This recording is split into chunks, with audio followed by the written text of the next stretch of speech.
Okay okay welcome back to the fourth lecture of vector.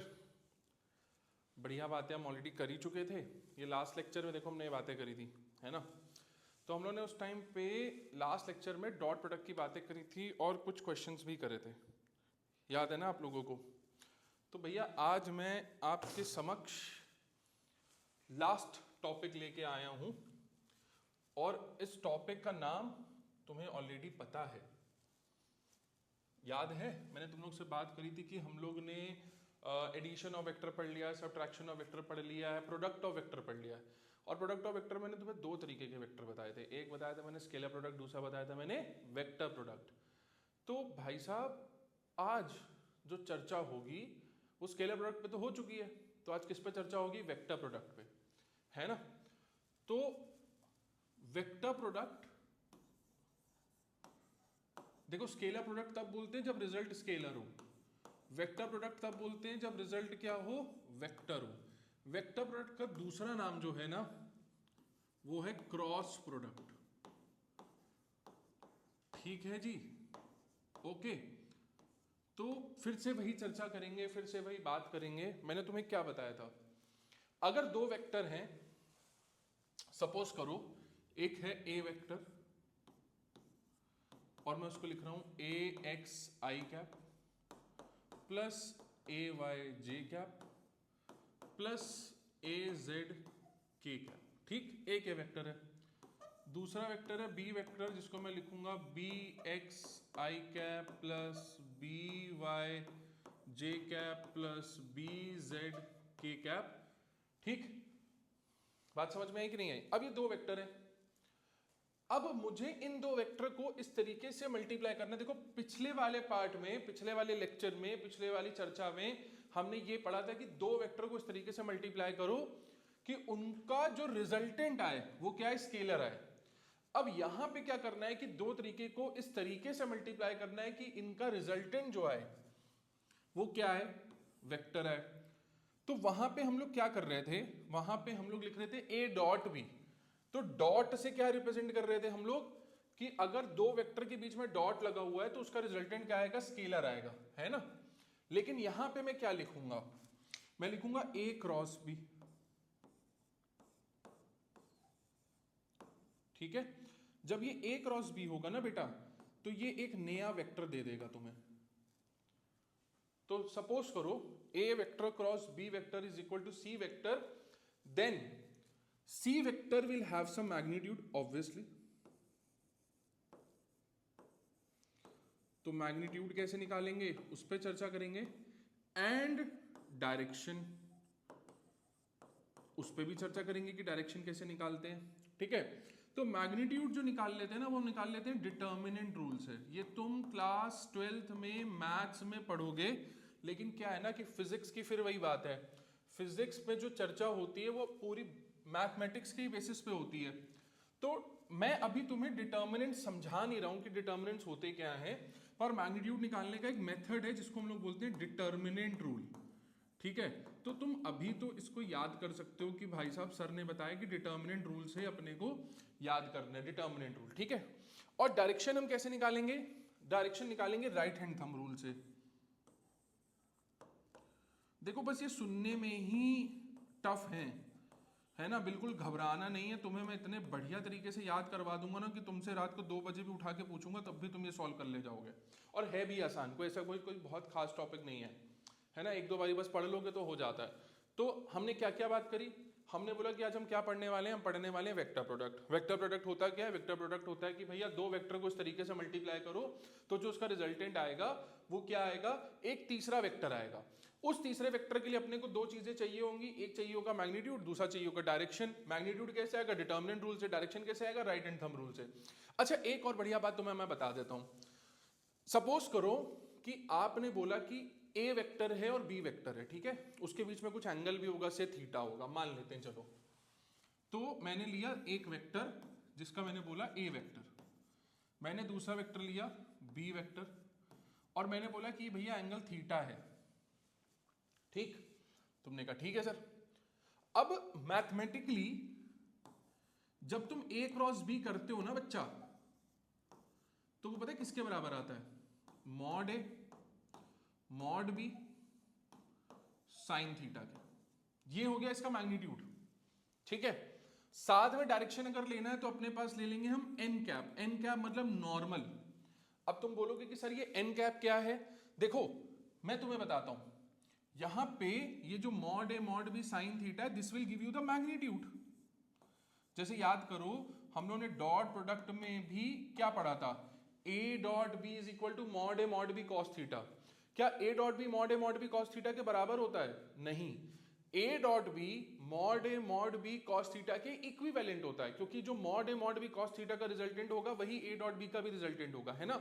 Similarly this a cross b is equal to mod b sine theta, मतलब इस ए cross B का जो resultant आएगा वो mod b sine theta के बराबर आएगा। देखो ये अपने को मिल गया मैग्नीट्यूड। यहां से एन कैप का यहां पे क्या मतलब है, ये एन कैप तुम्हें दे रहा है बेटा डायरेक्शन, पर सर यहां पे एन कैप ही क्यों लिया है, सवाल तो ये है। तो मैं तुम्हें यहीं पे सवाल क्लियर कर देता हूं, इसका जवाब दे देता हूं। ये जो सी वेक्टर आता है ना, जब हम ये सी वेक्टर की बात करते हैं तो मैंने तुम्हें बताया कि सी वेक्टर का कुछ मैग्नीट्यूड होगा और इस सी वेक्टर का कुछ डायरेक्शन भी होगा। डायरेक्शन जो होगा ना वो ये होगा that it will B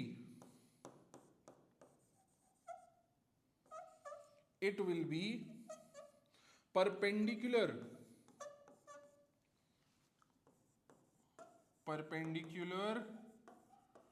to A vector and B vector. मतलब ये एक बात तुम्हें पता होनी चाहिए कि जैसे भी दो वेक्टर हैं और अगर तुम उनका क्रॉस प्रोडक्ट निकालते हो तो जब क्रॉस प्रोडक्ट निकाल रहे होगे तो जो तीसरा यानी कि जो रिजल्टेंट वेक्टर आएगा उसका मैग्नीट्यूड तो डिटर्मिनेंट रूल से आएगा, अभी उस पर चर्चा करने वाला हूं। लेकिन तुम्हें डायरेक्शन पता होना चाहिए कि वो ए और बी दोनों के ही परपेंडिकुलर आएगा, मतलब इसमें कोई सेकंड थॉट है ही नहीं। कभी भी ए क्रॉस बी करोगे और जो ए क्रॉस बी का अगर रिजल्टेंट वेक्टर सी है तो c has to be perpendicular to the a and b. अपने को ये बात याद रखनी है, ठीक है। वो मैं तुम्हें प्रूफ करवा दूंगा कि किस तरीके से होता है। जब हम लोग बात करेंगे एक्सियल वेक्टर की ना तो सबसे बढ़िया समझ में वही आता है, एक्सियल वेक्टर से समझा दूंगा मैं तुम्हें, तुम उसकी टेंशन मत लो। लेकिन क्या तुम्हें ये बात समझ में आई कि हम वेक्टर प्रोडक्ट या क्रॉस प्रोडक्ट में कर क्या रहे हैं? वेक्टर प्रोडक्ट क्यों बोलते हैं? क्योंकि भैया हम दो वेक्टर को जब मल्टीप्लाई करते हैं तो उसका रिजल्टेंट क्या आएगा? वेक्टर आएगा। दो वेक्टर मैंने तुम्हें दे दिए, दो वेक्टर का क्रॉस प्रोडक्ट कैसे निकालेंगे? डिटर्मिनेंट रूल से निकालेंगे। डायरेक्शन कैसे निकालेंगे? राइट हैंड थंब रूल से निकालेंगे, जिसमें मैं चर्चा करने वाला हूं, ठीक है। और मैंने तुम्हें क्या बताया कि अगर ए वेक्टर है और बी वेक्टर है, दोनों के बीच में एंगल थीटा है, तो a cross b is equal to mod b sine theta n cap, जहां पे एन कैप क्या दे देगा? डायरेक्शन दे देगा। बोलो बात समझ में आई कि नहीं आई? और एन कैप क्यों बोल रहे हैं? क्योंकि ये नॉर्मल है। नॉर्मल क्यों है कि भैया ए क्रॉस बी जब करोगे तो ये नॉर्मल किसके आ रहा है? किसके नॉर्मल आ रहा है? ए क्रॉस बी के, मतलब ए के भी नॉर्मल है और बी के भी नॉर्मल है। बोलो बात समझ में आई कि नहीं है? तो इसीलिए a cross b is equal to mod A mod b sine theta n cap होता है, जहां पे मॉड ए मॉड बी साइन थीटा तुम्हें क्या दे देगा? मैग्नीट्यूड दे देगा, और एन कैप तुम्हें क्या दे देगा? डायरेक्शन दे देगा। बोलो बात समझ में आई कि नहीं आई? ठीक है ना। तो इतनी चीजें अपने को याद रखनी है, ठीक है। अब मेरे हिसाब से इतनी बात तुम लोग को समझ में आ गई, तो आगे की चर्चा करते हैं, ठीक? ओके, अब देखते हैं कि मैग्नीट्यूड हम निकालेंगे कैसे। चलो,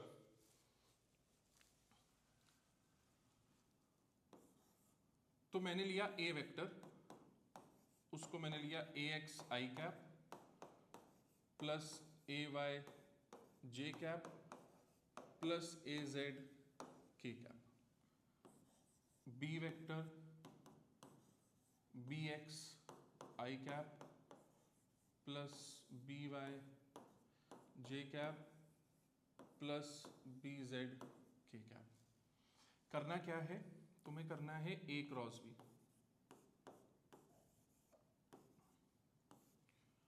इसके लिए तरीका क्या है? तरीका यह है कि यूज डिटर्मिनेंट रूल। अब डिटर्मिनेंट रूल होता क्या है सर?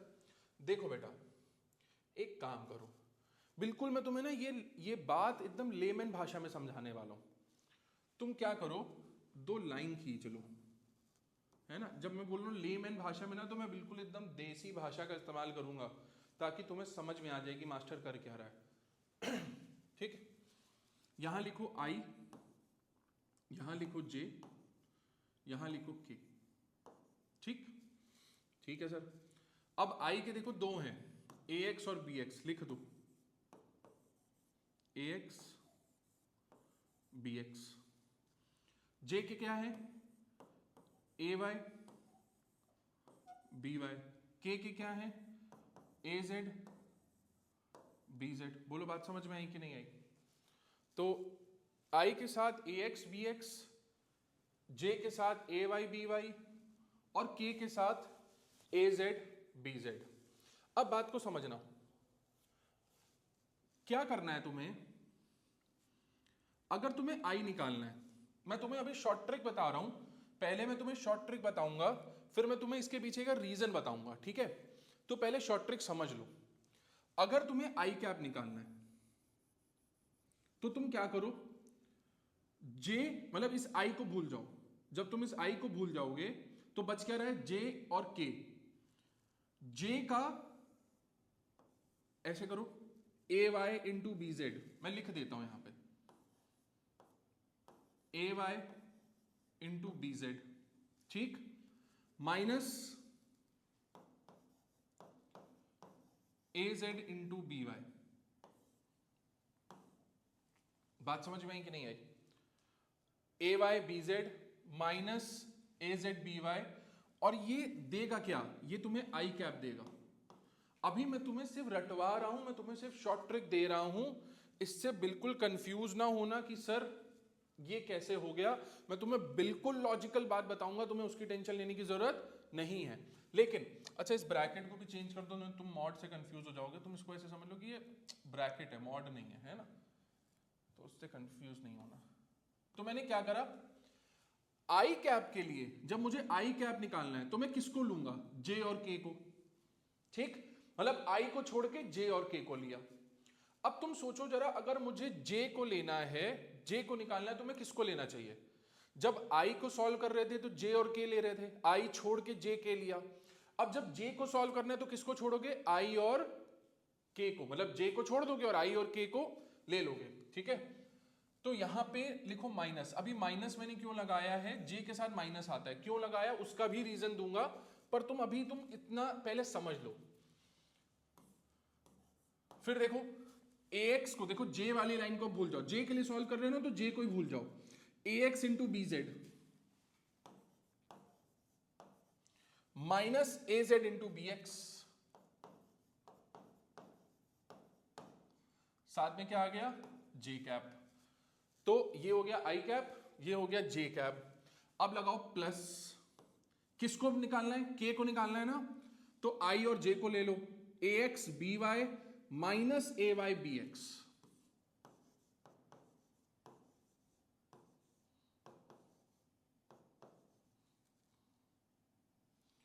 यहां पे y आ जाएगा,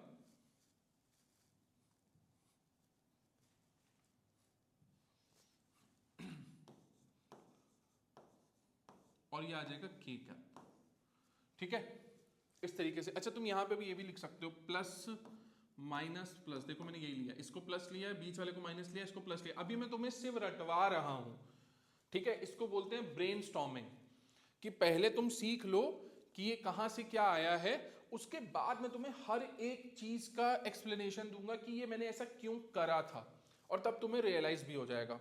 बट अभी तुम्हें ये बात याद रखनी है कि जब भी आई के लिए निकालोगे तो जे और के को साथ में लोगे, जे के लिए निकालोगे तो आई और के को सॉल्व करोगे, के लिए निकालोगे तो आई और जे को सॉल्व करोगे। देखो मैंने यहां पे यही करा है, मैंने करा ए y B z minus a Z B Y I cap, minus A x B z minus a Z B x J cap, plus A x B Y minus a y b x के cap. देखो आई वाले के मतलब x वाले component के लिए y और z को लिया, y वाले कंपोनेंट के लिए x और z को लिया, z वाले कंपोनेंट के लिए x और y को लिया। तो अब तुम बस इसको याद कर रहे हो अभी, ठीक है? तो उसको अपनी कॉपी में ऐसे का ऐसे उतार लेना, बिल्कुल एग्जैक्टली इसी तरीके से लिखना।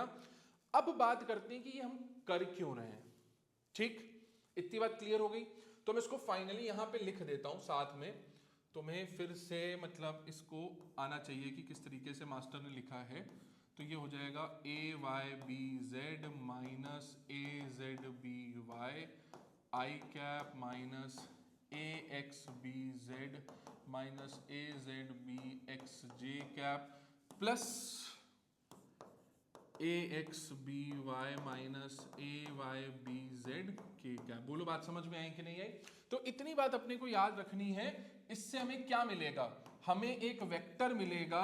तुम समझो ना, ये देखो तुम्हें क्या दे रहा है, ये ए वाई बी जेड और ए जेड बी वाई तुम्हें कुछ ना कुछ तो मैग्नीट्यूड दे देगा ना, कोई वैल्यू दे देगा ना, उसको किससे मल्टीप्लाई कर दोगे? आई कैप से, ठीक। फिर ए x B z minus a Z B x J cap तुम्हें क्या दे देगा? मैग्नीट्यूड दे देगा, उसको मल्टीप्लाई कर दोगे जे कैप से।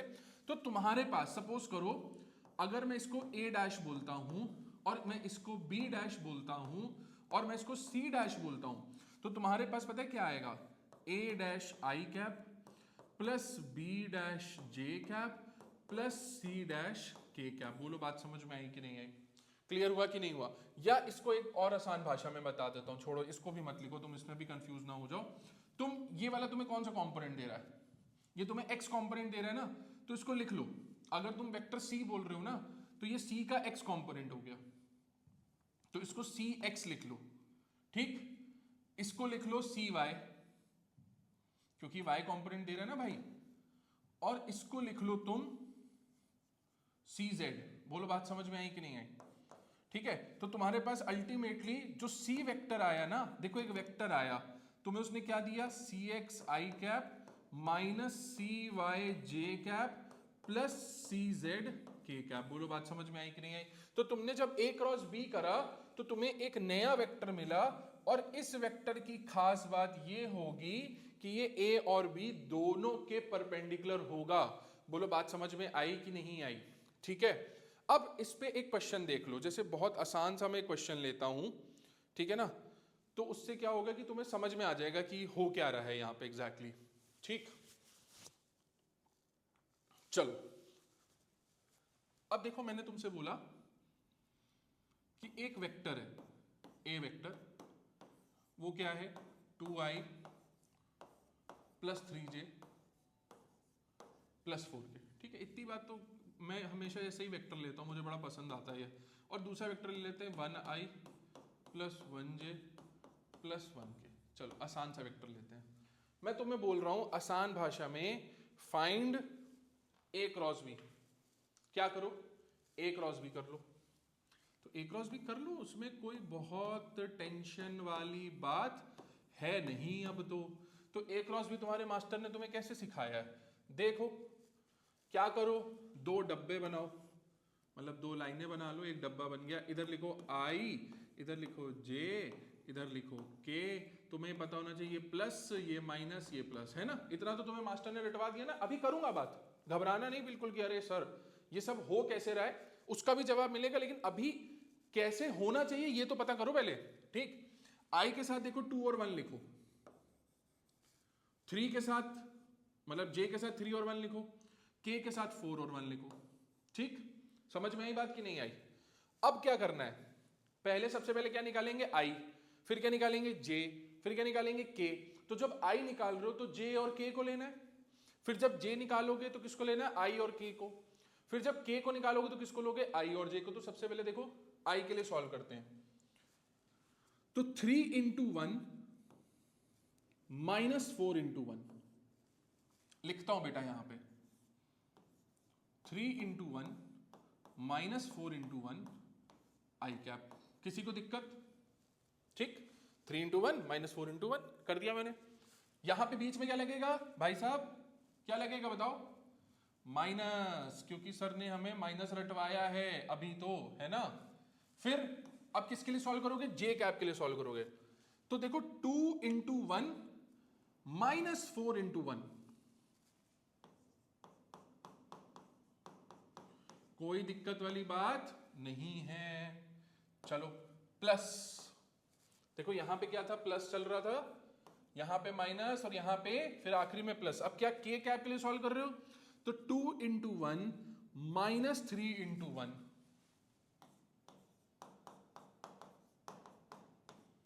और ये हो गया के कैप। बोलो बात समझ में आई कि नहीं आई? ठीक है, अब देखो इसका आंसर क्या आ रहा है भाई साहब? इसका आंसर आएगा 3 माइनस 4, मैं लिख देता हूं 3 माइनस 4 आई कैप माइनस का 2 माइनस 4 जे कैप प्लस का 2 - 3 k कैप। बोलो बात समझ में आई कि नहीं आई? ठीक, तो 3 - 4 कितना हो गया बेटा? -1 i कैप प्लस, देखो 2 - 4 हो गया -2 j कैप और बाहर प्लस माइनस ऑलरेडी था, तो ये जाएगा प्लस का 2 j कैप और ये माइनस का 1 k कैप। तो तुम अगर ध्यान से देखो तो तुम्हें ये c वेक्टर मिला है। बोलो बात समझ में आई कि नहीं आई? अब ये c वेक्टर का क्या मिला तुम्हें? मैग्नीट्यूड की डायरेक्शन की दोनों मिल गया भाई, आई जेके के फॉर्म में है ना।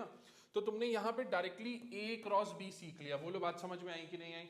ठीक है, चलो नेक्स्ट पार्ट को देख लेते हैं कि किस तरीके से हम आगे, जैसे मैंने तुम लोगों को बताया था ना कि ये तो मैंने a क्रॉस b करना तुम्हें सिखा दिया। ठीक है, अब कभी कभी क्या होता है कि जैसे देखो मैंने लिखा कि a cross b is equal to mod a mod b sine theta और ये हो गया n कैप। ठीक है, ये है ना पूरा फॉर्मूला। तो अब हमने a क्रॉस b तो सीख लिया, mod a mod b sine theta के बारे में भी देख लेते हैं। अच्छा, डॉट प्रोडक्ट में ना हमने i डॉट i करके देखा था, j डॉट j करके देखा था, k डॉट k करके देखा, तो वहां पे i डॉट i 1 आ रहा था, j डॉट j 1 आ रहा था, k डॉट k 1 आ रहा था। और वहां पे जब हम i को j के साथ, i को k के साथ कर रहे थे और j k के साथ कर रहे थे तो 0 आ रहा था, है ना। अब अगर मैं यहाँ पे सपोज करो, अब तुम देखना जरा यहाँ पे बहुत इस चीज को बहुत ध्यान से देखना। सपोज करो ये मैंने एक वेक्टर लिया, ठीक है, ये आई कैप है बेसिकली और ये जे कैप है। ठीक है, यहाँ पे एंगल कितना है? 90 डिग्री है। आई और जे के बीच में तो एंगल हमेशा 90 डिग्री होगा ना। अब क्या है कि थोड़ा सा डायरेक्शन की भी चर्चा कर लेते हैं और चीजों को समझ लेते हैं कि एन कैप का यहाँ पे मतलब क्या है। तो अब तुम यहाँ पे मैं तुम्हें बता रहा हूं कि तुम अगर कर रहे हो आई क्रॉस जे, ठीक, आई क्रॉस जे का मतलब क्या है? अब यहां पे देखना, मॉड आई क्या होगा? 1, ठीक, मॉड जे क्या होगा? 1, और दोनों के बीच में एंगल कितना है? साइन 90, तो साइन 90 भी क्या हो जाता है? 1 हो जाता है। तो 1 इंटू 1 इंटू 1, यहां पे कितना आ गया? 1 आ गया। ठीक, लेकिन मैंने तुम्हें क्या बताया है कि ये जो एन कैप आएगा ना, मतलब ये एन कैप जो होगा ये दोनों वेक्टर्स के परपेंडिकुलर होना चाहिए, आई के भी परपेंडिकुलर होना चाहिए और जे के भी परपेंडिकुलर होना चाहिए। तो अब तुम एक चीज बताओ, अगर मैं लेता हूं एक्स एक्सिस, वाई एक्सिस और जी एक्सिस या जेड एक्सिस, हर बारी एक ही डिस्कशन, तो एक्स और वाई के परपेंडिकुलर तो बस जेड एक्सिस ही है ना, या जी एक्सिस ही है ना। मतलब एक्स और वाई के परपेंडिकुलर हमेशा कौन होगा? जेड एक्सिस या जी एक्सिस। वाई और जी के पैरेलल कौन हो, परपेंडिकुलर कौन होगा? एक्स एक्सिस होगा। वाई और अगर एक्स और जेड की बात करें तो वाई परपेंडिकुलर होगा। समझ रहे हो बात को कि नहीं समझ रहे हो? मतलब एक्स और वाई के परपेंडिकुलर हमेशा जेड रहेगा, जेड और वाई के परपेंडिकुलर हमेशा एक्स रहेगा, और एक्स और जेड के परपेंडिकुलर हमेशा वाई रहेगा। तो अब बात को तुम समझना, अगर मैंने बोला कि तुमने आई क्रॉस जे करा है, तो मेरा जो तीसरा वेक्टर यानी कि जो, मतलब अगर सोचो इसको ए क्रॉस बी मान रहे हो, ठीक, और a cross b is equal to क्या आता था? सी वेक्टर आता था, and c vector was perpendicular to both a and b. तो आई और जे के परपेंडिकुलर कौन आ जाएगा? के। ठीक है, बात समझ में आई कि नहीं आई? अब मैं तुम्हें बताता हूं, तो आई क्रॉस जे का मतलब क्या हुआ? आई क्रॉस जे तुम्हें क्या दे देगा? के कैप। इसीलिए तुम देखो पुरानी स्लाइड में जब मैं आई और जे को मल्टीप्लाई कर रहा हूं तो मेरे पास रिजल्टेंट क्या आ रहा है? के कैप आ रहा है। बोलो बात समझ में आ रही कि नहीं आ रही है? क्योंकि इसके पीछे का रीजन ये था कि जब तुम आई क्रॉस जे करोगे तो वो के आएगा। अच्छा, इसको मैंने तुम्हें क्या बताया था कि डायरेक्शन कैसे देखते हैं? राइट हैंड थंब रूल से देखते हैं। तो मैं इसको यहां पे अप्लाई करके तुम्हें सिखा देता हूं। देखो, राइट हैंड थंब रूल, तो ए क्रॉस बी कर रहे हो, आई क्रॉस जे कर रहे हो, तो क्या करो? राइट हैंड लो, उसको इस तरीके से प्लेस करो आई के ऊपर। किसके ऊपर? आई के ऊपर। किसके ऊपर? आई के ऊपर। आई के ऊपर प्लेस करोगे क्योंकि आई क्रॉस जे कर रहे हो ना, और अपनी जो फिंगर्स है ना इनको जे की तरफ रोल करो। तुम सोचो जरा, आई क्रॉस जे कर रहे हो, तो हाथ कहां पे रखोगे, आई कैप पे, ठीक है।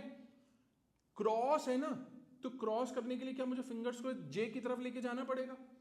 बात देख रहे हो कि नहीं देख रहे हो, मेरे हाथ का मोशन देखना, मैंने हाथ कहां रखा, आई पे, जे की तरफ जा रहा हूं क्योंकि मैं क्रॉस कर रहा हूं, जे को क्रॉस करना है, ये देखो क्रॉस करा, तो मेरा थंब कहां डायरेक्ट कर रहा है, बाहर की तरफ। इसीलिए तुम सोचो कि आई क्रॉस जे जो है वो के कैप आ रहा है, के कैप ये पॉजिटिव वाला आ रहा है ना, क्योंकि जेड एक्सिस बाहर की तरफ मैंने क्या लिया है, पॉजिटिव लिया है। तो इस तरीके से तुम राइट हैंड थंब रूल का इस्तेमाल कर सकते हो।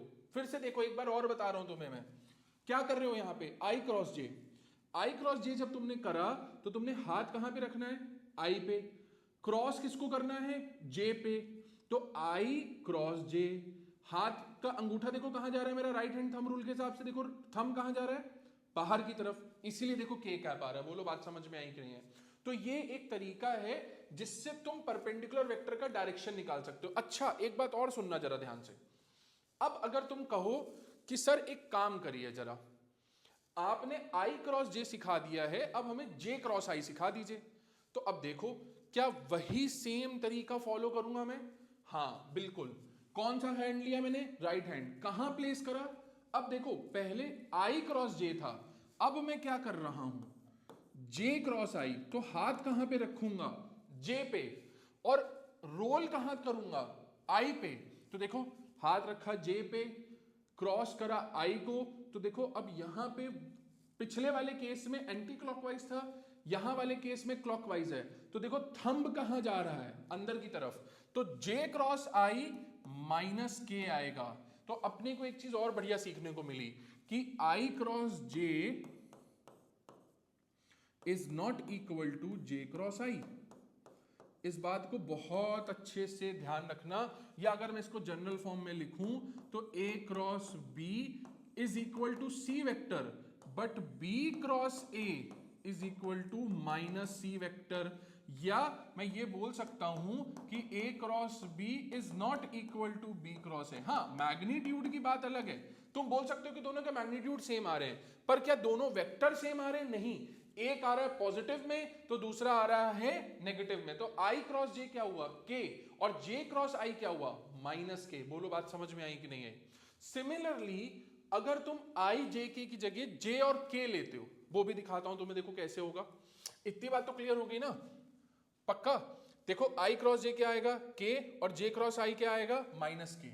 अब सुनो आगे की बात, तो अब हम ये लिख लेते हैं, मैं ना इस स्लाइड को आगे इसी को कंटिन्यू कर देता हूं। तो मैंने लिख दिया i cross j is equal to k. अब देखो अगर मैं बात करूं जे क्रॉस के की, बात को समझना ध्यान से, मैं तुम्हें इसके लिए भी शॉर्ट ट्रिक बता दूंगा, बहुत ही सिंपल सी शॉर्ट ट्रिक होती है। तो जे क्रॉस के हो जाता है तुम्हारा क्या, आई कैप, है ना। आई क्रॉस के क्या है, आई क्रॉस जे क्या था, सॉरी, के कैप। जे क्रॉस के क्या है तुम्हारा, आई कैप है ना। बात समझ रहे हो कि नहीं समझ रहे हो। और के क्रॉस आई, अब देखो इसको कैसे मैं रटवाऊंगा तुम्हें, उसको देखना बहुत ध्यान से, तुम्हें बढ़िया शॉर्ट ट्रिक दे दूंगा, तुम आसानी से इस चीज को रट सकते हो। समझा भी रही हूं, है ना, समझाया ये मैंने तुम्हें, आई क्रॉस जे कैसे के हुआ। तो जे क्रॉस के क्या हो जाएगा, आई, और के क्रॉस आई हो जाएगा क्या, जे।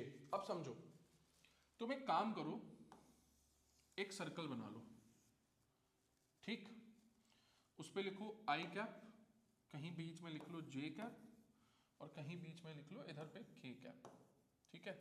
तो आई कैप अपना ये हो गया आई कैप, ये क्या हो गया, जे कैप, ये क्या हो गया, के कैप, है ना। मैथमेटिक्स यही कहती है कि anti clockwise is taken positive and clockwise is taking negative. तो अगर मैं आई क्रॉस जे करता हूं तो देखो मुझे क्या मिल रहा है, के कैप मिल रहा है। देखो आई क्रॉस जे के कैप, आई क्रॉस जे के कैप। अब जे क्रॉस के, तो देखो जे क्रॉस के बढ़ गया मैं, है ना। तो उसने तुम्हें क्या दे दिया, आई कैप दे दिया। बात समझ में आ रही कि नहीं आ रही। तो ये भी एक शॉर्ट ट्रिक ही है। सिमिलरली देखो आई जे के आई, और के और आई, के से आई जाओगे तो तुम्हें क्या मिल जाएगा, जे कैप मिल जाएगा। तो ये बात समझ में आई कि नहीं आई। तो ये एक सर्कल बना लो, आई क्रॉस जे के, जे क्रॉस के आई, के क्रॉस आई जे। बट एक बात याद रखना, अगर तुम जैसे यहां पे तुमने क्या करा, आई क्रॉस जे करा ना, तो क्या आया था, के आया था। जे क्रॉस के कर रहे थे तो क्या आ रहा था, आई आ रहा था। के क्रॉस आई कर रहे थे तो क्या आ रहा था, जे आ रहा था। बट अगर उल्टा करोगे, आई क्रॉस के, देखो आई क्रॉस के, तो जो अब क्लॉकवाइज जा रहे हो ना, तो क्लॉकवाइज सेंस में क्या लेंगे, नेगेटिव। देखो ऑटोमेटिकली ये माइनस जे आ रहा है, ये मैं तुम्हें लास्ट स्लाइड में बता चुका हूं कि ए क्रॉस बी अगर सी है तो बी क्रॉस ए क्या होगा, माइनस सी। तो सिमिलरली देखो, के क्रॉस आई अगर जे है तो आई क्रॉस के क्या हो जाएगा, माइनस जे। फिर देखो के क्रॉस जे, के क्रॉस जे माइनस आई, तो देखो k cross j minus i, and similarly j cross i is equal to minus k cap. तो ये याद रखना है अपने को, ये शॉर्ट ट्रिक जो बताई है, आई क्रॉस जे एंटी क्लॉकवाइज जाना है। इसका सेंस कैसा होना चाहिए, इसका सेंस जो होना चाहिए घूमने का, वो एंटी क्लॉकवाइज होना चाहिए। ये school level, JEE level, NEET level, सब पे तुम याद रख सकते हो, कोई दिक्कत वाली बात नहीं है। शॉर्ट ट्रिक है, सब पे काम आती है। तो आई क्रॉस जे के, जे क्रॉस के आई, के क्रॉस आई जे, याद रहना चाहिए, ठीक है। और अगर क्लॉकवाइज घूम जाओगे भाई साहब तो रिजल्ट बदल जाएगा, नेगेटिव आने लग जाएगा। बोलो बात समझ में आई कि नहीं आई, ठीक है। तो इतनी बात अपने को याद रखनी है, ठीक। अच्छा एक चीज और बचती है, याद करो तुम लोग ने आई डॉट आई सीखा था वहां पे, तो वो वन आया करता था। जे डॉट जे सीखा था, वो भी वन आया करता था। के डॉट के सीखा था, वो भी वन आया करता था। बट अगर मैं तुमसे पूछूं, इफ आई क्रॉस आई निकालने की बात आ जाए तो what will be the result. अब देखो आई क्रॉस आई में क्या करोगे, सिंपल सिंपल फॉर्मूला लगाओगे, a cross b is equal to mod A mod b sine theta n cap, यही तो फॉर्मूला है।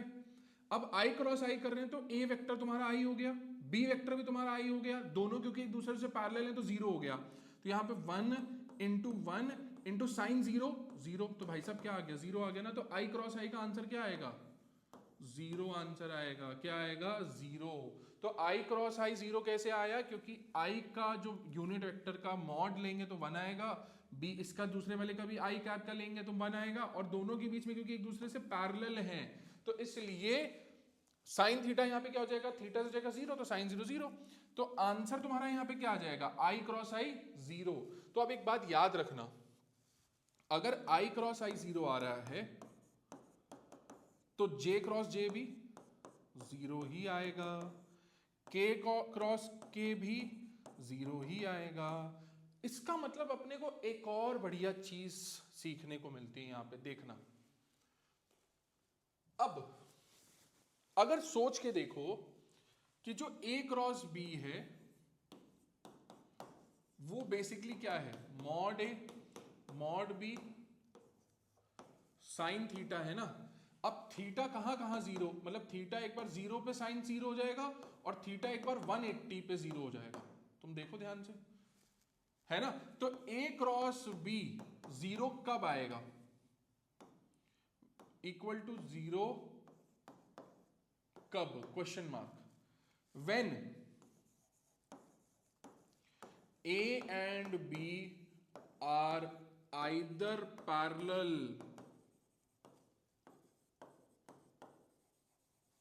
और एंटी पैरेलल। ये बात याद रखना, एंटी पैरेलल मैंने तुम लोग को सिखाया हुआ है कि पैरेलल पे थीटा कितना हो जाता है, जीरो, एंटी पैरेलल पे थीटा कितना हो जाता है, 180 डिग्री। बोलो बात समझ में आई कि नहीं आई।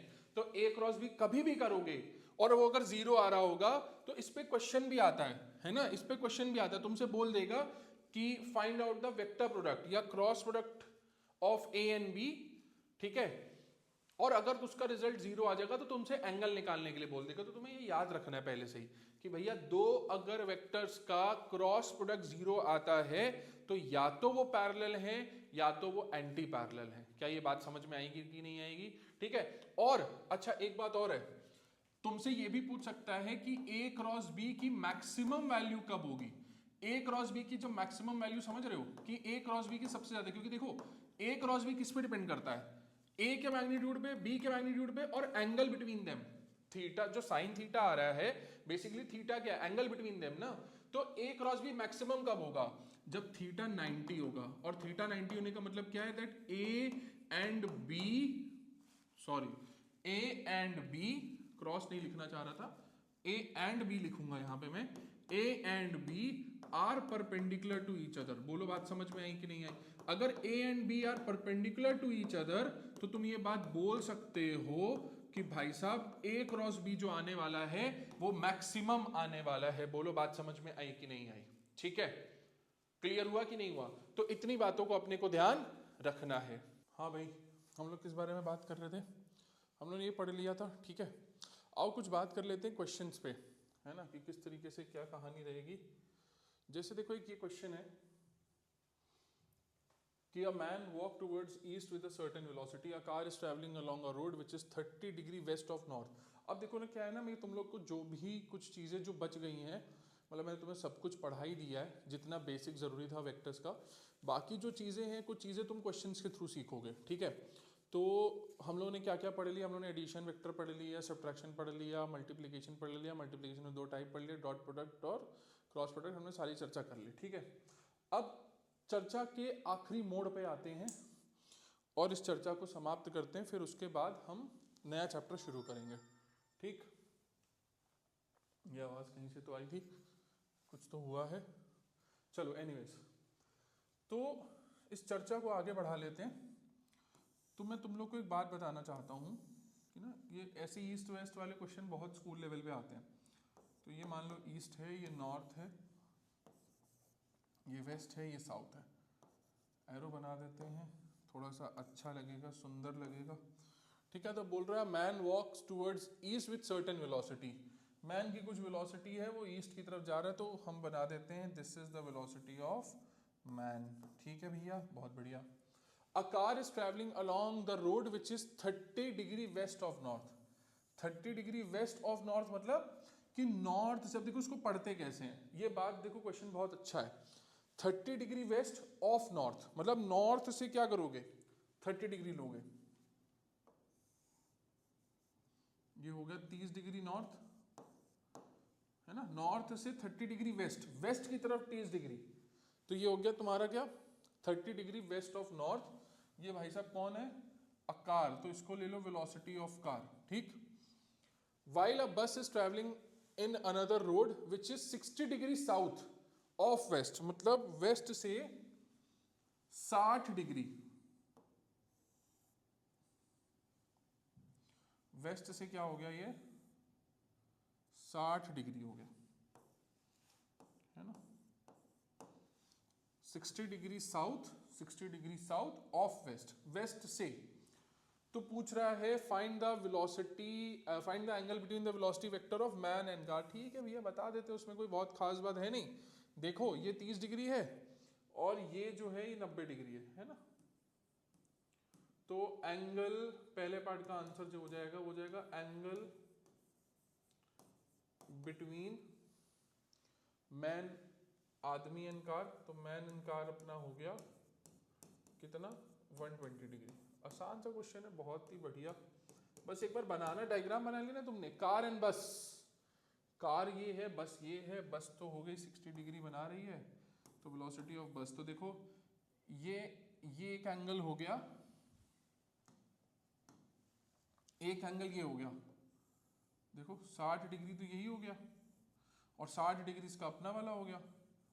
तो देखो कार एंड बस के बीच में भी एंगल बिटवीन कार एंड बस इज ऑल्सो 120 डिग्री। अरे यस और नो, ठीक है ना।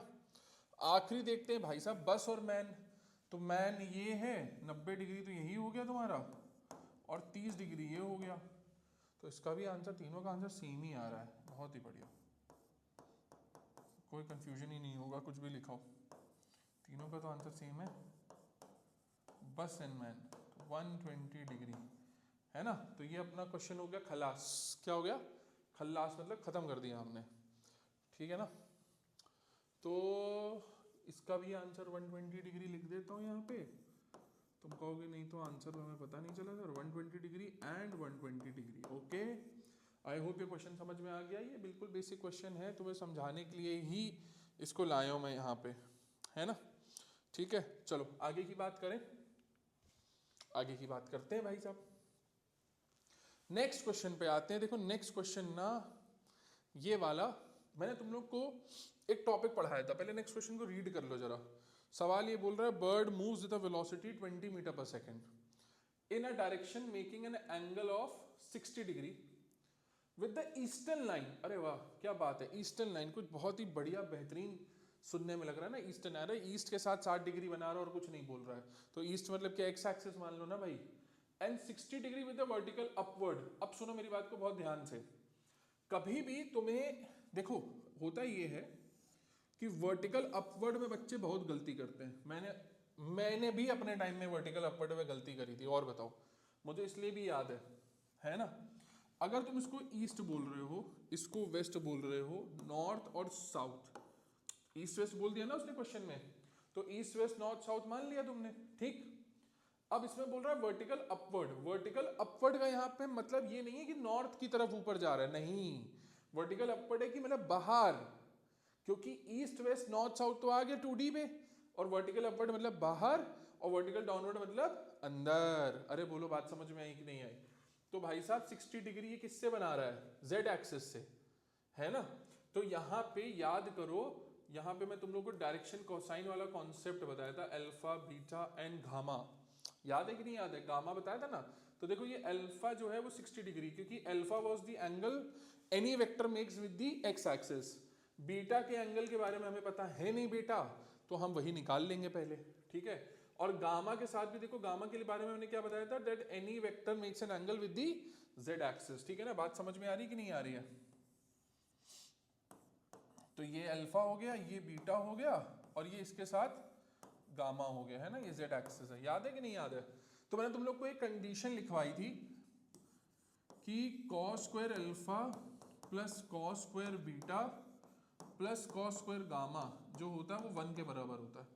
Cos square alpha cos square gamma की तो वैल्यू तुम पुट कर सकते हो यहाँ पे, तो अपने को यहाँ से क्या मिल जाएगा, कॉस स्क्वायर बीटा मिल जाएगा। तो पुट करके देखो भाई, तो कॉस स्क्वायर अल्फा तो हो गया 1/4, क्योंकि देखो ना 60 है ना, अल्फा कॉस 60 1/2 स्क्वायर करोगे 1/4, 1/4 plus cos square beta plus 1/4 is equal to 1। तो यहां से कॉस स्क्वायर बीटा जो आ गया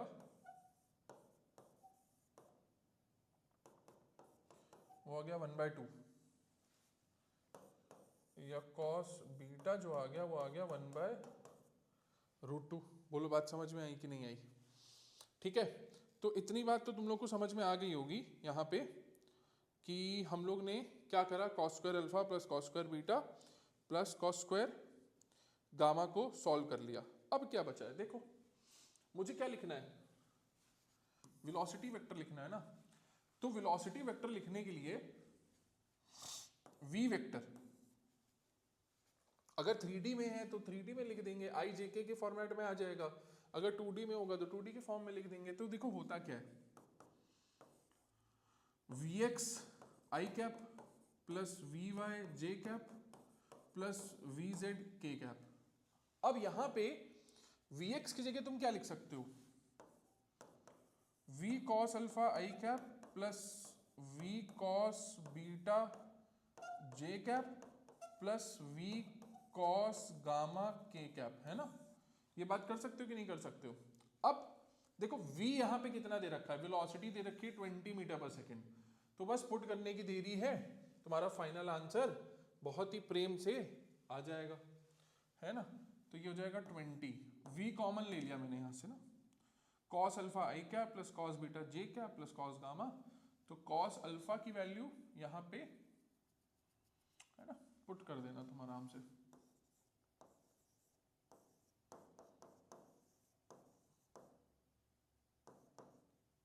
cos alpha i cap plus cos beta j cap plus cos gamma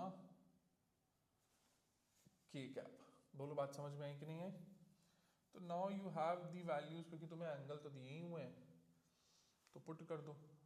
cos alpha i cap plus cos beta j cap plus cos gamma k cap. अब देखो बेटा, cos alpha put करके देखते हैं बेटा। Cos alpha हो गया half plus, तो half I cap plus 1/√2 J cap plus 1/2 के कैप। इसको जब सॉल्व करोगे तो मैं फाइनल आंसर ना इसका ऊपर लिख देता हूँ। चलो फाइनल आंसर मैं यहाँ पे लिख देता हूँ तुम्हारे लिए, क्योंकि ये जरूरत नहीं पड़ेगी अब। तो जो इसका फाइनल आंसर आया 20 अंदर मल्टीप्लाई कर दो तो ये आ जाएगा ये 10 आई कैप प्लस 20/√2 कर दोगे इसको तो 10√2 ऊपर बचेगा, है ना, 10√2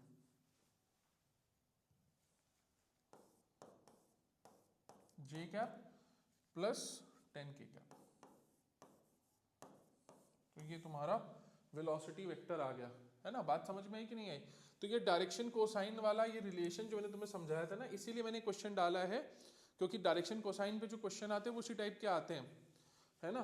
तो तुम्हें बता देगा कि एक्स एक्सिस के साथ इतना एंगल बना रहा है, वाई एक्सिस के साथ इतना एंगल बना रहा है, जेड एक्सिस के साथ इतना एंगल बना रहा है, इसको रिप्रेजेंट कर दो, या दो एंगल दे देगा। तुम्हें इस रिलेशन को भी याद रखना है, ये बहुत ज्यादा इंपॉर्टेंट रिलेशन है ना। तो क्या रहेगा relation? Cos square alpha plus cos square beta plus cos square gamma is equal to 1। बोलो बात समझ में आई कि नहीं आई? ठीक है, आ जाओ भाई नेक्स्ट क्वेश्चन पे, फटाफट नेक्स्ट क्वेश्चन पे आते हैं। अब इसका तीसरा क्वेश्चन ये बोल रहा है find the resultant of the vector showing in the figure by the component. अच्छा तो ठीक है, अपने को क्या करना है, देखो मैं बताता हूं। यहां पे एक वेक्टर ये है, एक वेक्टर देखो ये तो देखो एक्स एक्सिस और वाई एक्सिस के लॉन्ग है ना। तो मैं इसको तो ऑलरेडी लिख देता हूं 1 आई कैप, और इसको मैं लिख देता हूं 3 जे कैप। ठीक, अब बात को तुम ध्यान से समझना। मैं क्या करूंगा, मैं इस 5 का कंपोनेंट लूंगा, और इस 5 का जो कंपोनेंट होगा वो ये होगा। एक आएगा नेगेटिव एक्स एक्सिस के लॉन्ग, जो कि आएगा 5 cos 37 डिग्री, और एक आएगा अलोंग पॉजिटिव वाई एक्सिस, जो कि आएगा 5 sin 37 डिग्री, है ना। इसके दो कंपोनेंट करना सीखा है ना, थीटा के साथ वाला cos थीटा और थीटा के बगल वाला sin थीटा। अरे यस और नो? चलो इधर देखो, नेक्स्ट क्या है भाई, नेक्स्ट है अपना इसका कंपोनेंट करके देखो। कोई और कलर लेते हैं मजेदार सा, हाँ ठीक है। तो 6 cos 53, अब देखो ये तो 6 है, इसके साथ क्या आ जाएगा 6 cos 53, जो कि नेगेटिव एक्स एक्सिस के लॉन्ग आ जाएगा, और इसका एक और कंपोनेंट आ जाएगा 6 sin 53 डिग्री। बोलो बात समझ में आई कि नहीं आई? अब देखो करना क्या है, मैं इसको लिखता जाता हूं। मेरे को ना एक एक चीज यहां पे दिखाई दे रही है कि एक्स एक्सिस के लॉन्ग क्या है, वाई एक्सिस के लॉन्ग क्या है, नेगेटिव एक्स एक्सिस के लॉन्ग क्या है, नेगेटिव वाई एक्सिस के लॉन्ग क्या है, मुझे एक एक चीज दिखाई दे रही है। तो जैसे जैसे दिख रही है मैं वैसे वैसे पुट करता जाता हूं, बहुत ही सिंपल बात है। ठीक, तो देखो भाई, अच्छा जिन बच्चों को 37 डिग्री और 53 डिग्री यानी कि 37 डिग्री और 53 डिग्री की वैल्यू नहीं पता है, तो मैंने तुम गरीबों के लिए, अच्छा मैं तुम लोग को पता है ना, मैं बच्चों को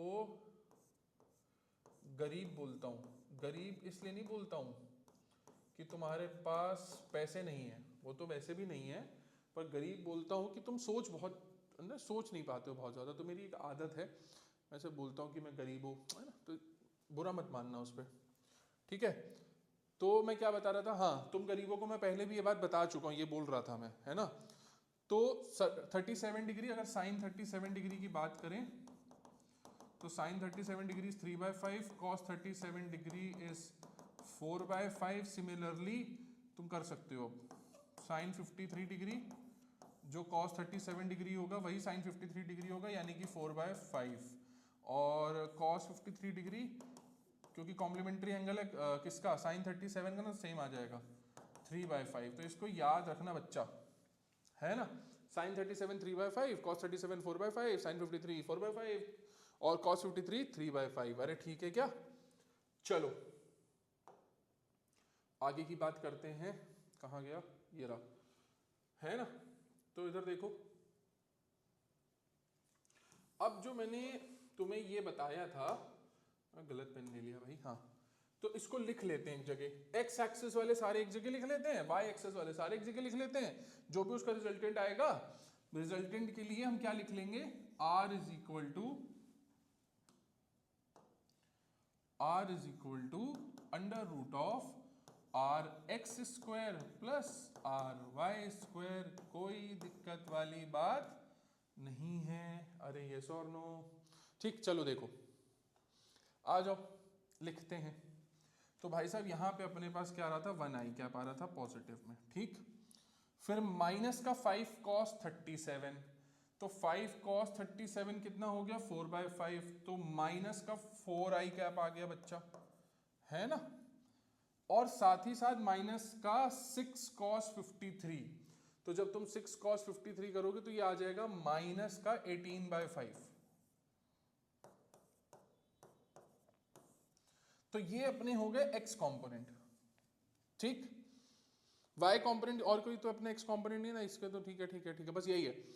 और देखो, अगर मैं वाई कंपोनेंट में लिखना चाहूं तो ये अपना एक्स कंपोनेंट हो गया, मैं लिख देता हूं भाई साहब, है ना, कंफ्यूजन नहीं होना चाहिए।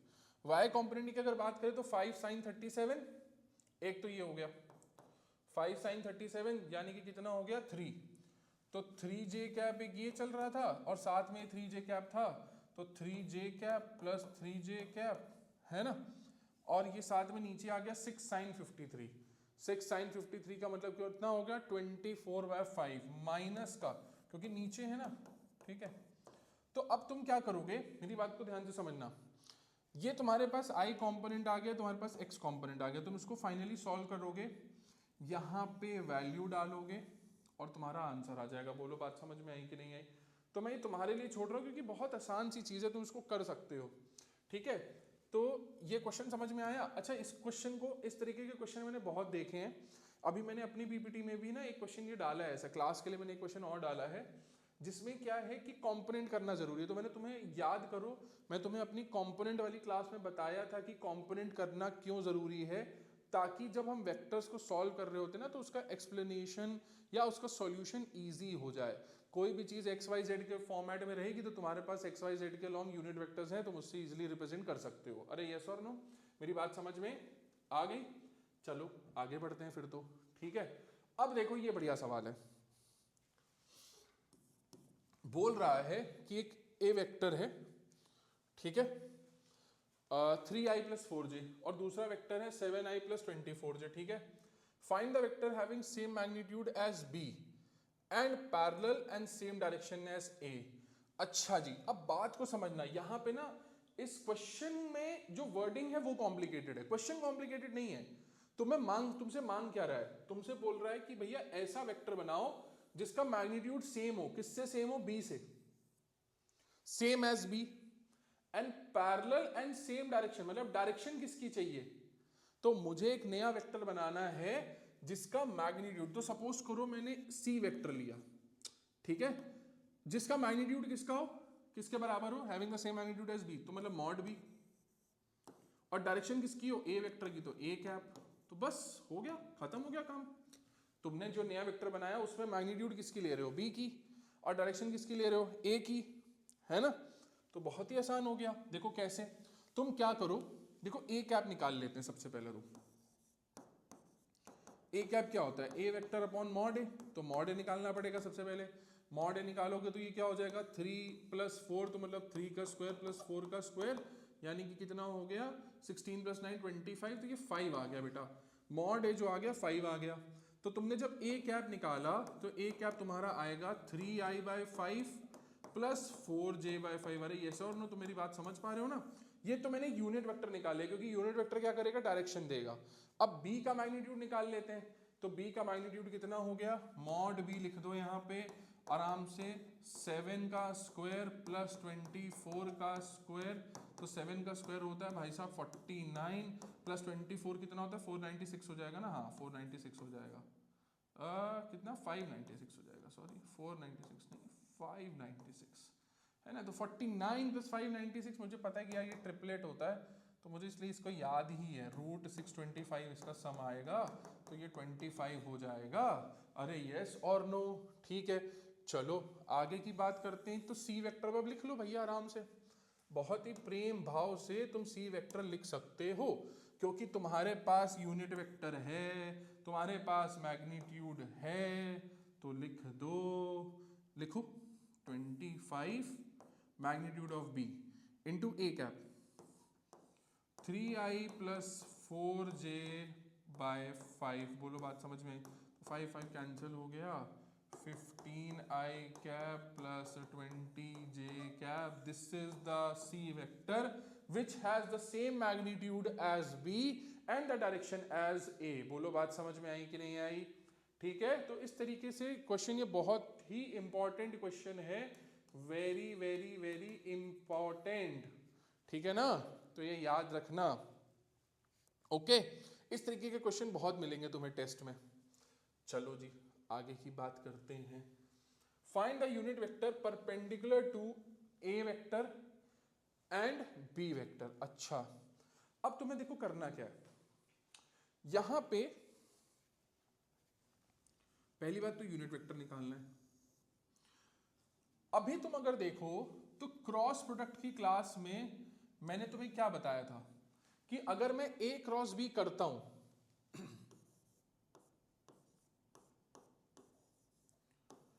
तो मुझे एक वेक्टर मिलेगा जो दोनों के परपेंडिकुलर होगा। यस और नो? तो सवाल में देखो यही बोला है, फाइंड द यूनिट वेक्टर, बस उसने यूनिट वेक्टर बोल दिया है। तो तुम करो क्या, तुम ये C वेक्टर निकाल लो, ठीक है। क्या करके? क्रॉस प्रोडक्ट करके। क्रॉस प्रोडक्ट कैसे हो जाएगा? मैंने तुम्हें बताया था कि दो लाइनें खींच लो जिसको डिटर्मिनेंट रूल्स बोलते हैं, और ये i j k लिख लो, है ना। और फिर क्या करो, i के साथ i 3 और ये इधर 1, 3 और 1 2 और -1 और -1 + 1, ठीक है। बात समझे कि नहीं समझे?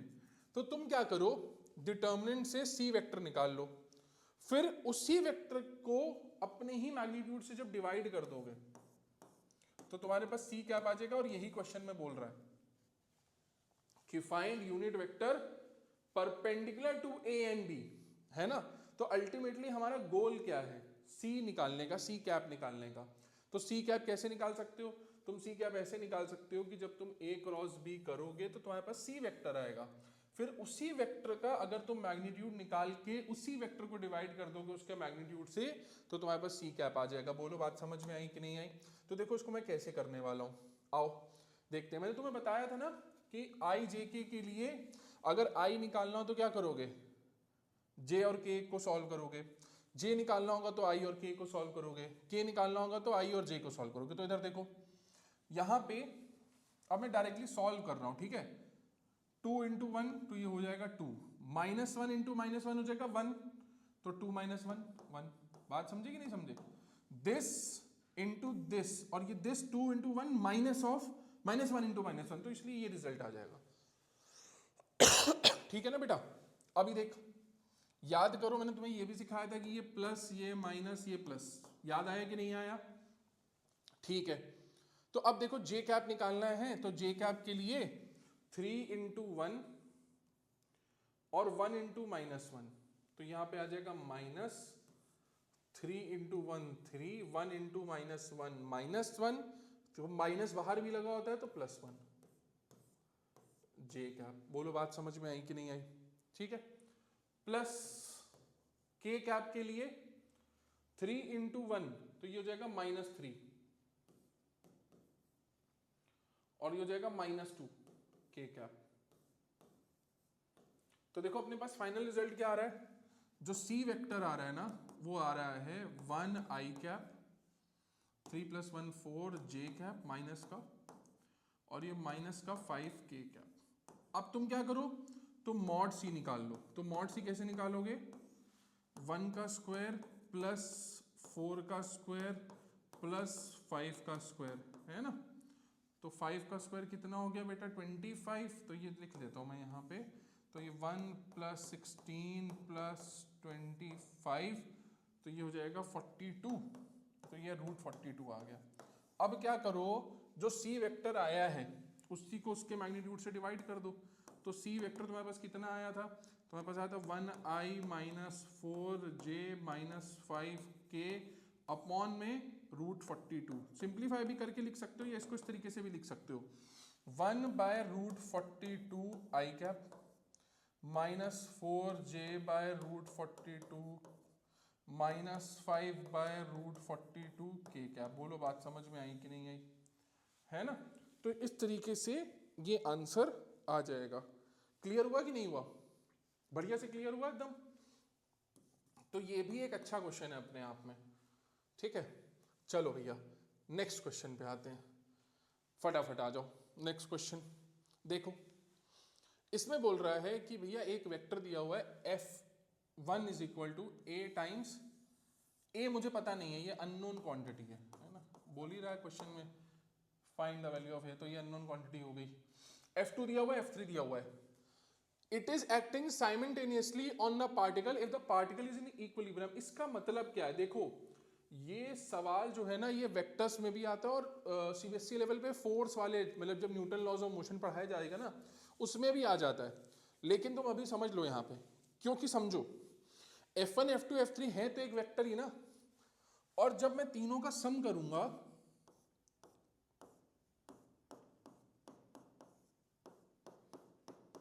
ये देखो, ये ए बी सी 3 वेक्टर हैं और इक्विलिब्रियम पे होने का मतलब है, देखो दो तरीके के इक्विलिब्रियम होते हैं फिजिक्स में, तुम आज ये बात याद रख लेना।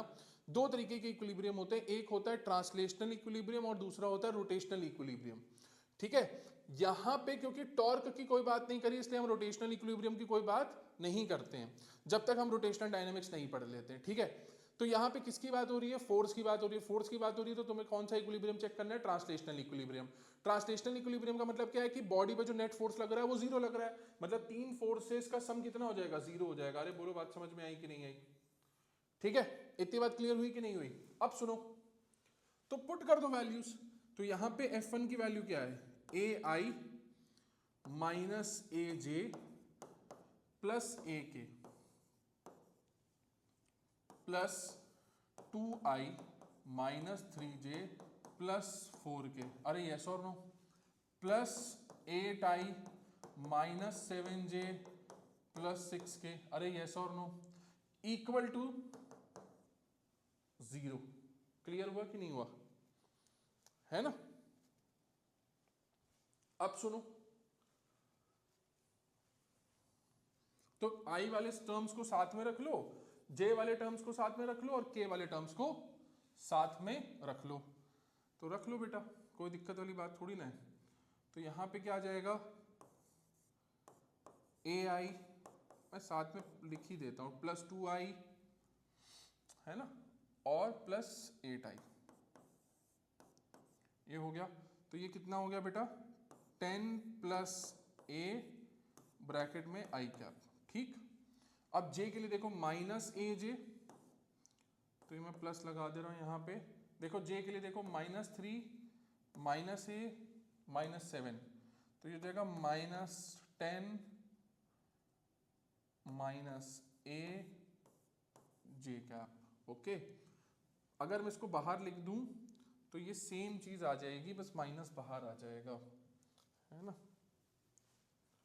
तो ये हो गया माइनस और ये पूरा हो गया, ये माइनस हो गया ना यहाँ पे, और ये प्लस प्लस हो गया, ठीक। ओके, क्लियर हुआ। अच्छा, के को देखो, AK' मतलब AK cap + 4K cap + 6K cap. देखो ध्यान से, तो तीनों में तो सेम ही वैल्यू आ रही है, इक्वल टू 0। कंपेयर कर लो, आंसर आ गया। अरे यस और नो, तो 10 + A I cap + 10 + A J cap + 10 + A K cap, मतलब IJK तीनों के अलोंग जो फोर्स होगा वो नेट फोर्स तो 0 ही होगा ना। तो 10 + I मतलब 10 + A I कैप = 0 है ना बेटा, तो A कितना हो जाएगा, -10 के बराबर। बात क्लियर हुई कि नहीं हुई? तो यहाँ पे a की जो वैल्यू आ रही है वो -10 आ रही है, तभी तो i j के तीनों के अलॉन्ग 4 0 होना चाहिए। ऐसा नहीं कि सिर्फ i के अलॉन्ग है, j के अलॉन्ग है, देखो तीनों जगह सेम वैल्यू आ रही है। बोलो बात समझ में आई कि नहीं आई? ठीक है भैया, नेक्स्ट क्वेश्चन पे आते हैं। ये इजी क्वेश्चन है, बहुत ज़्यादा इस पर मतलब बहुत ज़्यादा टफ क्वेश्चन है नहीं। ऐसे कभी कभी तुम्हें डायग्राम पे भी मिल जाएगा, इस पर मैं एक और चर्चा करूंगा। जैसे देखो ये है F1, ये है F2 और ये मान लो F3 है, तो तुम्हें दिख रहा होगा कि इन दोनों का जो रिजल्टेंट है वो ऊपर की तरफ आएगा और F3 से कैंसिल कर देगा। इसको सॉल्व करने का एक और बढ़िया तरीका होता है, वो तरीका होता है लामीज थ्योरम यूज करके। उसको मैं तुम्हें पढ़ाऊंगा force and laws of motion में। कहानी वही है, बस तरीका नया, ठीक है ना? तो तुम इतना ही बेसिक से अभी इसको सॉल्व कर सकते हो, कोई बहुत ज़्यादा घबराने की दिक्कत या मतलब बहुत ज़्यादा कोई घबराने की बात है नहीं, है ना?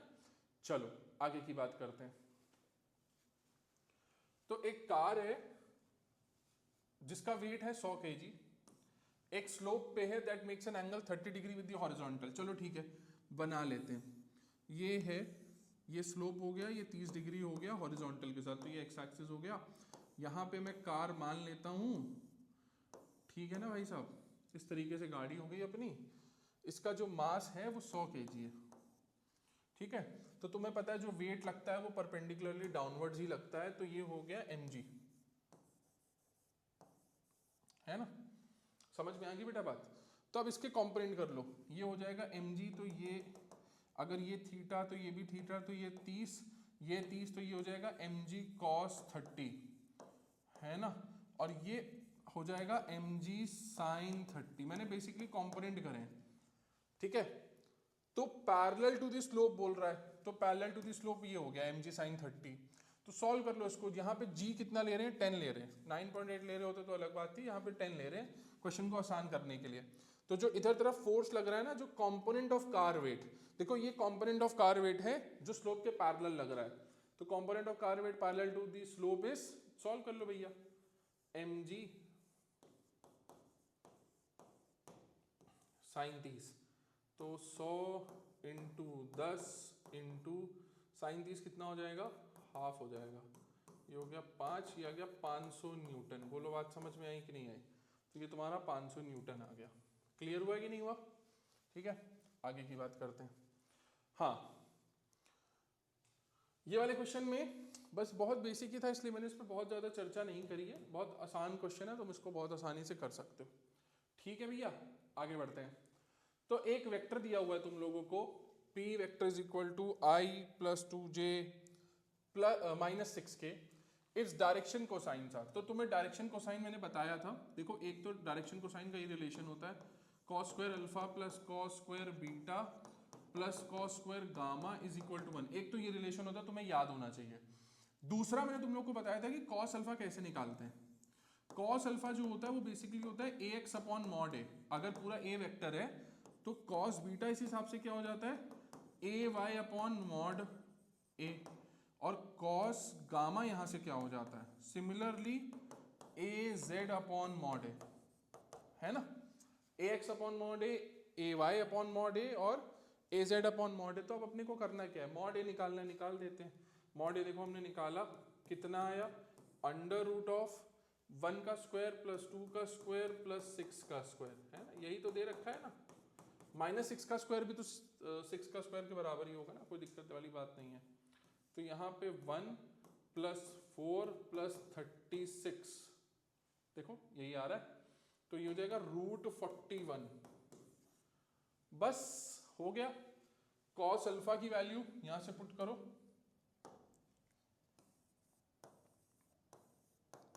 cos अल्फा की वैल्यू यहां से जब आप पुट करोगे तो ये होगा 1/√41, ठीक। cos बीटा जब आप पुट करोगे तो ये हो जाएगा 2/√41, और cos गामा जब आप पुट करोगे तो हो जाएगा 6/√41,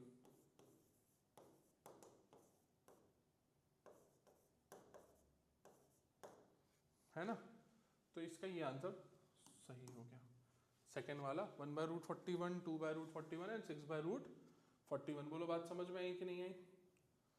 चलो अब नेक्स्ट क्वेश्चन देखते हैं। व्हेन अ फोर्स वेक्टर, एक फोर्स वेक्टर दिया हुआ है, ये तुम लोग को मैंने क्वेश्चन पहले भी करवाया था जब मैंने डॉट प्रोडक्ट पढ़ाया था, याद करो। तो मैंने पढ़ाया था तुम लोग को A dot B is equal to mod A mod B cos theta, है ना। तो सिमिलरली अगर मुझे वर्क निकालना होगा तो मैं सिंपली क्या करूंगा, एफ डॉट एस कर लूंगा, तो डॉट प्रोडक्ट कर लूंगा। डॉट प्रोडक्ट के लिए देखो मेरे को क्या चाहिए, यहाँ पे आई जे के फॉर्मेट में दिया हुआ, तो मैं सिंपली डॉट प्रोडक्ट निकाल सकता हूँ। देखो कैसे, आई प्लस 2j प्लस के dot 4i plus j plus 7k। बोलो बात समझ में आई कि नहीं आई। आई डॉट आई 1 इंटू 4 हो गया, plus 2j into J dot J तो 1 ही होता है, ये 2, 7k इंटू के प्लस 7, तो 7 प्लस 2 9 प्लस 4 13। तो जो वर्क आ गया यहाँ पे वो 13 जूल्स आ गया। बोलो बात समझ में आई कि नहीं है। तो this is the correct answer, ठीक है ना। ओके आओ, अब देखो ये एक और एप्लीकेशन है, the angle between the two vectors this. देखो दो वेक्टर दिए हुए हैं तुम्हें, आई प्लस 2j माइनस के और माइनस आई प्लस जे माइनस 2k। यहाँ पे तुम्हें दो वेक्टर दिए हुए हैं, उनके बीच का तुम्हें क्या निकालना है, एंगल निकालना है। तो याद करो मैंने तुम्हें अपनी क्लास में कॉस थीटा निकालना सिखाया था, जो कि A dot B upon mod A mod B था। अरे यस और नो, याद आ रहा है कि नहीं आ रहा है। मॉड ए अपॉन मतलब A dot B upon mod B निकालना सिखाया था कि नहीं निकालना सिखाया था। कुछ ना करो, डॉट प्रोडक्ट कर दो, मॉड ए मॉड बी निकाल दो। तो मैं अलग से पहले मॉड ए मॉड बी निकाल देता हूँ, ठीक है। तो मॉड ए आप यहाँ पे क्या आएगा, तुम देखो 1 का स्क्वायर प्लस 2 का स्क्वायर प्लस 1 का स्क्वायर, तो ये हो जाएगा √6। कोई दिक्कत वाली बात तो नहीं है। 1 का स्क्वायर प्लस 2 का स्क्वायर 4 प्लस 1 प्लस 4 प्लस 1, हाँ √6 है, ठीक है। मॉड भी देखो यहाँ पे बेटा, ये भी तो √6 ही है, सेम है, सेम ही तो वैल्यूज हैं, सिर्फ आई जे का फॉर्मेट अलग है। तो मॉड ए मॉड भी √6 आ गया, काम खत्म हो गया। ए डॉट बी करके देखो, ए डॉट बी जब हम करेंगे तो आई इंटू आई, तो ये हो गया -1, है ना। 1 आई डॉट आई तो 1 हो गया और बाहर माइनस लगा -1, ठीक है। फिर ये हो गया 2j डॉट जे, तो +2 हो गया। फिर -k -2k, तो ये हो गया +2k, मतलब +2। तो ये -1 + 2, तो ये हो गया। ए डॉट भी तुम्हारा जो आ रहा है वो 3 आ रहा है। अब सुनो ध्यान से, तो कॉस थीटा जो है वो हो गया 3 अपॉन √6 इंटू √6, तो हो गया 6। तो ये 3/6 को लिख सकता हूँ 1/2। Cos theta is equal to 1/2, तो ये कॉस 60 हो जाएगा, तो थीटा इज इक्वल टू 60 आ जाएगा। आगे बढ़ो, आंसर आ गया। जय माता दी। बोलो बात समझ में आई कि नहीं आई। थीटा इज इक्वल टू 60, काम खत्म। देखो आसान सा क्वेश्चन है, तुम्हें मैंने क्लास में ऑलरेडी प्रैक्टिकल एप्लीकेशंस बताए थे तुम्हें डॉट प्रोडक्ट के, है ना। तो मैंने उसी को यूज करा है। क्लियर हुआ कि नहीं हुआ। ओके नेक्स्ट बात करते हैं, ठीक है। ये इसी टाइप का क्वेश्चन है, इसको देख लेते हैं। देखो यहाँ पे क्या बोल रहा है, क्वेश्चन में बोल रहा है कि if a vector is equal to 9i माइनस 7j प्लस 5k कैप और b vector is equal to 3i माइनस 2j minus 6k cap, then find the value. पहले a प्लस बी करना है, a माइनस बी करना है। जब तुम a प्लस बी करोगे तो मान लो एक c वेक्टर आएगा, जब तुम a माइनस बी करोगे तो d वेक्टर आएगा। तो तुम्हें बेसिकली करना है क्या है, c vector dot d vector ही तो करना है। बात समझ में आ रही है कि नहीं आ रही है। तो पहले a प्लस बी निकाल लेते हैं। a प्लस बी जब मैं निकालूंगा तो a vector plus b vector, a vector plus b vector करो यहाँ पे जरा, तो ये हो जाएगा 12i cap minus 9j cap minus k cap. ठीक, सही करा है ना मैंने। देखो 9 + 3 12, -7 -2 -9 और 5 और 6 -1। ठीक, समझ में आ गई बेटा बात। चलो a माइनस बी देखो यहाँ पे, a vector minus b vector की जब बात करेंगे तो 9i माइनस 3i तो हो जाएगा 6i कैप, ठीक है। -7i माइनस, तो ये हो जाएगा माइनस का 5j कैप, ठीक है। और साथ में हो जाएगा +11 का k कैप। देखो ध्यान से, तुम a vector minus b vector करके देख लेना, मैंने तो डायरेक्टली कर दिया है, मुझे समझ में आ रहा है कि ये जल्दी हो जाएगा, इसलिए मैंने इसको जल्दी कर दिया, ठीक है। तुम अगर तुम्हें समझ में ना आए तो तुम वीडियो रोक के साथ साथ पहले इसको सॉल्व कर लेना, तब इसको आगे प्रोसीड करना, ठीक है ना। चलो आगे की बात देखते हैं। तो ए वेक्टर प्लस बी वेक्टर आया तुम्हारा 12i cap minus 9j cap minus k cap, और ए वेक्टर माइनस बी वेक्टर कितना है 6i minus 5j plus 11k cap. बोलो क्लियर हुई बात कि नहीं हुई? अब क्या करना है भाई साहब, दोनों का डॉट प्रोडक्ट निकालना है। तो ए वेक्टर प्लस बी वेक्टर को तुम बोल रहे हो सी वेक्टर, और ए माइनस बी वेक्टर को तुम बोल रहे हो डी वेक्टर। अरे यही तो बोल रहे हो ना भाई साहब, तो ये हो गया डी वेक्टर। तो तुम्हें बेसिकली करना क्या है, सी डॉट डी, ये तो करते आए हो यार, इसमें क्या दिक्कत है, C vector dot D vector तो कर लो। 12 इंटू 6 कितना हुआ भाई साहब 72। मैं डायरेक्ट ही करूंगा, इसमें कोई बहुत हाई फाई सवाल नहीं है कि तुम्हें बहुत उसमें मतलब मुझे एक्सप्लेन करना पड़े। 12 इंटू 6 तो करना आता है, ये 72 और आई डॉट आई क्या हो गया 1, तो 72 आंसर आ गया इसका। ठीक है, साथ में देखो -9 इंटू -5, -9 इंटू -5 कितना हो गया +45, क्योंकि j डॉट j तो 1 ही हो गया। अरे यस और नो, साथ में -11। ठीक, समझ में आई बात की नहीं आई? अब देखो यहाँ पे कितना हो गया 117 हो गया ना, ये 7 4 11 5, हाँ 117 हो गया। 117 माइनस 11 करो बच्चों, ये हो गया 106, आंसर से मैच कर रहा है, तो 106 मेरा करेक्ट आंसर हो गया। बोलो बात समझ में आई कि नहीं आई? ठीक है, चलो आगे की बात करते हैं। अब लास्ट टाइप के सवाल पे आते हैं, जहां पे तुम्हें क्या बोल रहा है, ये R क्रॉस F। ये R क्रॉस F क्या चीज है? देखो मैं तुम्हें बताता हूं।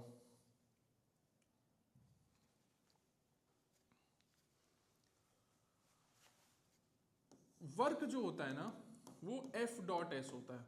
तो मैंने तुमसे एक और फिजिकल क्वांटिटी की बात करी थी जिसका नाम था टॉर्क। तो बेसिकली टॉर्क क्या होता है, याद करो मैंने पिछले लेक्चर में बोला था कि फोर्स होता है चलाने के लिए और टॉर्क होता है घुमाने के लिए। तो टॉर्क का जो मैथमेटिकल रिलेशन आता है it's basically R cross F, जहां पे R क्या है, परपेंडिकुलर डिस्टेंस है। अरे बोलो बात समझ में आई कि नहीं आई? और F क्या है, वो तो फोर्स ही है। ठीक है ना, इतनी बात मैंने समझाई थी कि नहीं समझाई थी? तो torque is equal to R cross F, मतलब बेसिकली मैं कर क्या रहा हूं, मैं परपेंडिकुलर डिस्टेंस को फोर्स से वेक्टर प्रोडक्ट कर रहा हूं। So I am basically doing the vector product of R and F। बोलो बात समझ में आई कि नहीं आई? ठीक है, तो इसको करके देख लेते हैं, बहुत ही आसान है। तो टॉर्क, अब जो टॉर्क होगा ना वो एक वेक्टर क्वांटिटी होगा, ठीक है, और टॉर्क का जो डायरेक्शन आएगा वो कैसे आएगा, perpendicular to R and F। Okay, तो सेम मेथड है जो हमने करा था। क्या करना है, आई जे के लिखो और सॉल्व करो। तो ये हो गया आई, ये हो गया जे, ये हो गया के। बोलो बात समझ में आई कि नहीं आई? ठीक है, तो पहले R क्रॉस F करना है, तो याद रखना कि पहले R की वैल्यूज पुट करूंगा। तो 2 1 और 1, फिर 1 2 -3, 1 2 -3। ठीक है, अब क्या कर दो, इसको आई जे के फॉर्मेट में निकाल लो भाई साहब। तो आइए देखते हैं कैसे होता है ये।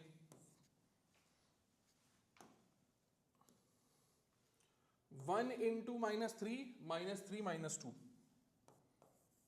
-3 -2 i कैप। यहां पे याद है ना प्लस, यहां पे माइनस और यहां पे प्लस। ठीक है, जे कैप के लिए देखो 2 इंटू -3 हो गया -6, और ये हो गया 1 इंटू 1 1, तो ये आया माइनस बाहर -6, और ये हो गया -1 जे कैप। ठीक है ना, इस वाले को छुपा दो ना। के कैप के लिए आई इंटू जे, तो 2 2 4 4 -1 के कैप। ठीक है, तो ये हो गया बेटा -5i cap plus 7j cap plus 3k cap. तुम्हारा ये आंसर आ गया, काम खत्म। बोलो बात समझ में आई कि नहीं आई? बढ़िया से क्लियर हो गया ना?